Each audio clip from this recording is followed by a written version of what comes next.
Hello guys, welcome அவர் குறிக்கூடு channel. உங்களை வரவேற்பதில் பெருமகிழ்ச்சி அடைகிறேன். இந்த நாள் இனிய நாளாகட்டும். இன்றைக்கி நம்ம பார்க்க போகிறது புஷ் இட்லி. சாஃப்டான மிருதுவான மென்மையான தோசை ப்ளஸ்ஸு நல்ல ஒரு சாஃப்டான நல்ல குண்டு மல்லி தோசை மாதிரி, மல்லிகைப்பூ தோசை மாதிரி, மல்லிப்பூ தோசைன்னு சொல்லுவாங்களே அந்த மாதிரி தோசை இட்லிலாம் பார்க்குறதுக்கு தான் நான் ஒரு சில டிப்ஸுகள் கொடுக்குறேன். ஸோ இங்கே பாருங்கள், இந்த கப்பில் தான் நான் அளப்பேன் எப்போவுமே. ஸோ 1.5 கப்பு, ஒரு full cup plus half cup கடையில் வாங்கின இட்லி அரிசி யூஸ் பண்ணிக்கலாம். மீதி ஹாஃப் கப்பு பச்சரிசி, ரேஷன் பச்சரிசி போட்டிருக்கேன். அப்புறம் இந்த அளவுக்கு 3 கப்பு ரேஷனில் வாங்கின அரிசி, நம்ம புழுங்கல் அரிசி இருக்குது இல்லையா, அதை போட்டிருக்கேன். ஸோ மொத்தம் 5, 1.5 இட்லி அரிசி ஷாப்பில் உள்ளது, அப்புறம் ஆஃப் ரேஷன் பச்சரிசி ப்ளஸ் 3 கப் ஆஃப் ரேஷன் புழுங்கல் அரிசி போட்டுட்டு நல்லா மூழ்கிற அளவுக்கு தண்ணியில் போட்டுட்டு ஃபஸ்ட்டு வாஷ் பண்ணி தூர போட்டுறணும். ஏன்னா அதில் 1-2 சில இது கூட பூச்சிகள் அந்த மாதிரி குட்டியாக கூட கிடக்கும், அதெல்லாம் வெளியே வந்துடும். அப்புறம் ஒரு 2 மினிட்ஸு 2 to 3 மினிட்ஸு இப்படி அமைதியாக விட்டுறணும். அதை அப்படி பண்ணும்போது என்ன ஆகுனா, அதில் இருக்கிற பழுப்பு நிறமும் ப்ளஸ்ஸு அந்த இருக்கிற குப்பை தூசி எல்லாம் கலெக்ட் ஆகி அதிலேயே ஸ்டாக்னண்ட்டாக இருந்திருக்கும்ல, அதெல்லாமே அதில் வெளியே வந்துடும். ஸோ 2 மினிட்ஸ் கழித்து கழுவி ஊற்றிட்டு அப்புறம் உங்களுக்கு நான் உளுந்து அரைக்கும்போது நான் உங்களுக்கு காமிக்கிறேன். இந்த மாதிரி நல்லா அடித்து பேசுகிறேன்.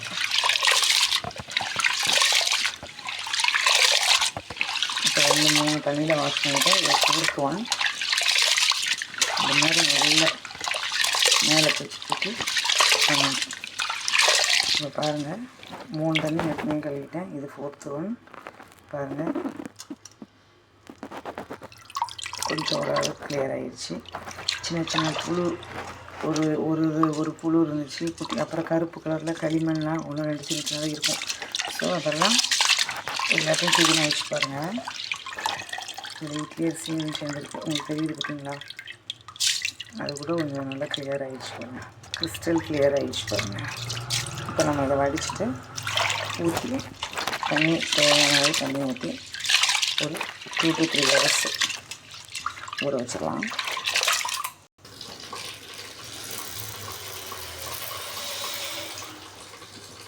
இந்த அளவுக்கு எடுத்துக்கோங்க. இந்த கப்பில் தான் உங்களுக்கு காமிச்சின்ல, இதில் நல்ல 3/4 கப்பு கொஞ்சம் கூட, 3/4 கப்புக்கு கொஞ்சோண்டு கூட, அதாவது 3/4க்கும் 1க்கும் இடையாக இருக்கிறது அளந்து போட்டுக்கணும். 5க்கு 3/4 கப்புக்கும் 1 கப்புக்கும் நடுவில்.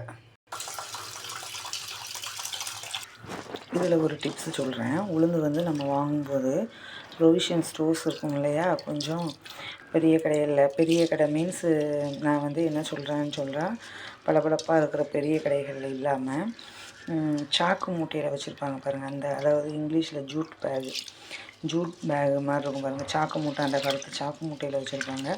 அப்படி இல்லைன்னு சொன்னால் இப்போ ஒரு ஒயிட்டு கலரில் ஒரு கோணிப்பைக்கு ஈக்குவலான ஒரு ஒயிட் பை இருக்குது பெருசு, அந்த இதில் வச்சுருப்பாங்க. அந்த மாதிரி கடை பார்த்து வாங்கிக்கோங்க. ஏன்னா இது எதுக்கு சொல்கிறேன் அப்படின்னு சொன்னால், நம்மளுடைய பளபளப்பான கடைகளில் பளபளப்பான பேக்கிங்கில் ப்ரிசர்வேஷன் போடாமல் இருக்க முடியாது இல்லையா. எந்த பேக்கிங் ஐட்டம்லேயுமே கெட்டு போகாமல் இருக்கிறதுக்கு ப்ரிசர்வேஷன் போட்டால் தான் நம்ம யூஸ் பண்ண முடியும் பல வருடங்களுக்கு. நம்மளே பார்க்குறோம்ல, manufacturing date plus packing date எல்லாமே இருக்கும். ஸோ அந்த மாதிரி எந்த பொருளையும் நம்ம ரொம்ப நாள் யூஸ் பண்ண முடியாது இல்லையா. ஸோ அதுக்கு தேவையில்லாமல் அந்த ப்ரிசர்வேஷன் தேவைப்பட வேண்டாம். அதனால் நம்ம என்ன பண்ணணும், இந்த மாதிரி ப்ரொவிஷன் ஸ்டோர்ஸ் இருக்குது பாருங்கள். அந்த மாதிரி ப்ரொவிஷன் ஸ்டோர்ஸே ஆக்சுவலாக கிடையாது, ப்ரொவிஷன் கடை. நீங்கள் பழைய ஆள்கள் உட்காந்துருப்பாங்க, அந்த மாதிரி கொஞ்சம் ஏஜ்ட் பர்சன்லாம் உட்காந்து வியாபாரம் பண்ணிக்கிட்டு தான் இருக்காங்க. இன்னும் அந்த கடைகளை பார்த்து நீங்கள் அந்த சாக்கு மூட்டைகள் ப்ளஸ் அந்த ஒயிட் கலர் அந்த பேக்கில் வச்சு வைக்கிறத வாங்கிக்கிட்டிங்கன்னா, இது ஆக்சுவலாக இது நம்ம செக் பண்ணியிருக்கோம், ஓப்பன்லேயே தான் இருக்கும். இதெல்லாம் எப்படின்னா, உங்களுக்கு மந்த்லி ஒன்ஸு சேல் ஆயிரும். அது அவங்க அதுக்கு தகுந்த மாதிரி தான் வாங்கவே செய்வாங்க. மொத்த கடைகளில் போயிட்டு வாங்கி வைக்கிறனால அதுக்கு இன்னும் ஒரு கெட்டு போகிறதுக்கோ ஏன்னா அவங்களுக்கு ஆட்டோமேட்டிக்காக 1 மந்த்துக்கு 1.5 மந்த்ஸுக்கு ஒன்ஸ் அது சோல்ட் அவுட் ஆயிரும். சோல்ட் அவுட் ஆகிறனால நம்மளுக்கு அந்த கெமிக்கல் ப்ரிசர்வேஷன்லேருந்து நம்ம வெளியே வந்துடலாம். ஸோ நம்ம வந்து இப்போ சாப்பிட்றது வந்து ப்ரிசர்வேஷன் இல்லாமல் இல்லைன்னா அந்த மாதிரி பட்டியல் போடுறதும் விவாதம் பேச்சுக்களை மேடை போட்டு பேசுகிறதையும் அது பேசுகிறதுனால என்ன பிரயோஜனம் இருக்க போகுது. ஸோ நம்ம பார்த்து என்ன முடியுமோ அதெல்லாம் நம்ம செஞ்சுக்கிட்டோம்னா நம்மளுக்கு கொஞ்சம் பாதிப்புகளை கம்மியாக பார்த்துக்கலாம். ஸோ இந்த மாதிரி ப்ரொவிஷன் ஸ்டோர்ஸில் வாங்குறதுனால அதையுமே நல்லா அழுத்தி விரல் விட்டு நல்லா அந்த இதை போட்டு இப்படி பண்ணும்போது நம்ம விரல்களுக்கு கூட நல்ல ஒரு பிளட் சர்க்குலேஷன் அடிக்கும். அந்த அளவுக்கு நல்லா அழுத்தி பிசைஞ்சிருங்க. அதில் உள்ளதெல்லாம் ஒன் டைம் அழுத்தி செஞ்சால் போதும். அடுத்த டைம்லாம் வந்து லைட்டாக வாஷ் பண்ணிவிட்டு ஊற வச்சுக்கணும். இல்லைன்னு வச்சுக்கோங்க அதில் இருக்க பசப்பு தன்மைகள்லாம் போயிடும். So only one time we will do. எவ்வளோ தான் வாஷ் பண்ணி க்ளீன் பண்ணாலும் பாருங்கள் இந்த ஒரு மாதிரி ஒரு கருப்பு, சின்ன கருப்பு, அது வந்து நம்ம அரிசி அறுவடை பண்ணும்போது ஒரு களிமண் மாதிரி ஒன்றுலாம் இருக்கும். அது வந்து நம்ம அன்பாலிஷ்டு ரைஸ் தானே.